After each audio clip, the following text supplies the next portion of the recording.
Hello, my name is Donna Peace and I'm the curator at the Heritage Museum in New Freedom. And there's something I've been keep forgetting to do when I'm doing these videotapes, and that is to let you know that the person that is helping me is my grandson Carter, and he is doing the videotaping, and I appreciate it very much.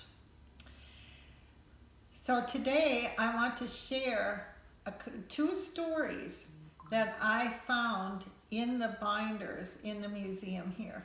And I thought I would share with you because they are just fascinating bits of history of New Freedom. The first one is a newspaper article, and it's called Mystery in New Freedom. And this was in the newspaper about 45 years ago in the Sunday News out of York.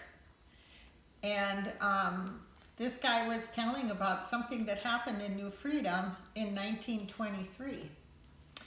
And they call it the Mystery Man of New Freedom. And the first part of this is on August 21st, 1923, some kids were playing in town. Some of the kids' names were Jacob Hartenstein, Fritz Hoff, and some of their friends. And they were playing up by the site of the New Freedom water tank on 3rd Street, which of course is no longer there, but they were just playing. And they noticed this man who they did not know, a total stranger to them, and he walked past them and into the woods back of the water tower. And what was so interesting about this man was partly his size. He was very big. He was 6'4" and a really big guy, and about 35 years old. But what was really interesting is that he had on a World War I uniform, and it was complete. Hat, pants, coat, leggings, and jacket. And they talked about the guy a little bit after he walked by, and then they went back to playing. Well, the next afternoon, a guy named Charles Fry, who owned a farm close by, he was picking berries in Bowser's Woods, which is right back of this area where the water tank was.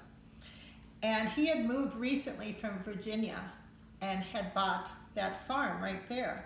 And he had 11 children, so he was always looking for food. And so he was in the woods there picking berries. And as he was picking, he kept feeling that there was someone else in the close vicinity. And so he was looking around, and he saw this big white piece of cloth that was tied between two trees. And as he looked at it, he noticed that there was a guy's head was right in the middle of that piece of cloth.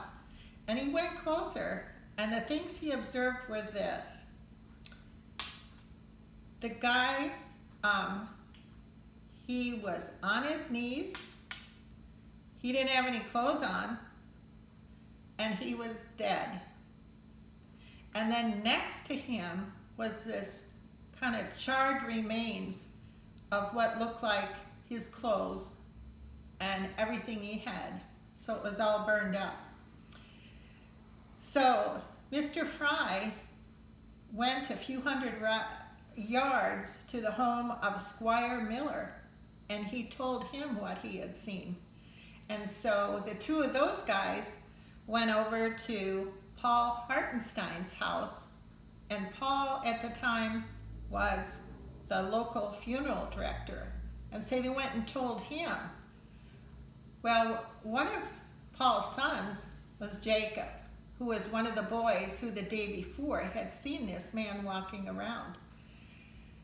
So Jacob was listening to the information, and then he went out the side door of the house, and he gathered up his friends, and they went running up to the woods to see this, what was so exciting. Well, they were looking around, and they found some military buttons there, and the size tag from the guy's hat. Well, when the men got to the place of where this man was, they saw the kids there, and the kids told them what they had seen the day before.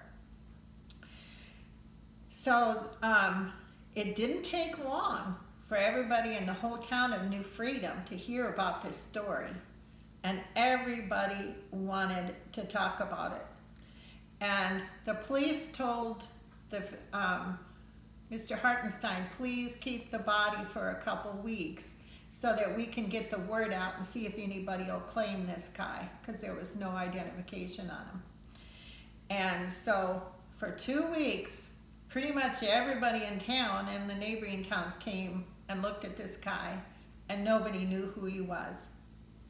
So after 2 weeks, they buried him in an unmarked grave in the New Freedom Cemetery, and the county paid $35 for him to be buried there. Now, after he was buried, 3 times that grave was dug up because somebody thought that was their relative, and each time it was not. One woman even tried to claim him as her husband so she could get a veteran's pension, and her hoax failed. So, to this day, no one knows the answer about who that mystery man was. Another story that's interesting is more uplifting, I guess. It made me smile when I saw this story. There was a house that was built right in the square of New Freedom, basically in the parking lot of where Paisanos is today. And that house was built in the 1860s. And originally it was built to house railroad workers. Well, in the 1890s, this home was moved from that location about 3 blocks away to Franklin. Well, the reason they wanted to move the house was to get away from the heavy traffic. And if you think about it, it's right there with all those businesses and the trains coming and going and all the railroad workers. And at that time, that was 1890s. Now you're talking horses, so it probably didn't smell so good either, and just lots of traffic. So they decided they wanted to move their house. And this move was accomplished by the use of log rollers harnessed to horses. Now this was about a 3-block move. They went up west of Main Street, took a right on 2nd, and then took a left on Franklin, and then put the house partway up on the right side. Well, this took about 3 weeks. And what made me smile about this story is this, that the family who lived in the house stayed in that house that whole 3 weeks that the house was being moved. So they had a slow ride from their original spot up to Franklin. I drove by that house today to see it, and it's at 107 West Franklin Street, and it's a beautiful old home. And right above the front door is the original number of the house when it was at 1 West Main Street. So there's a nice little 1 above the door, even though the actual address now is 107. So anyway, I wanted to end with a more positive note, so I thought that was a pretty cute little story about the history of New Freedom. So, thank you for listening.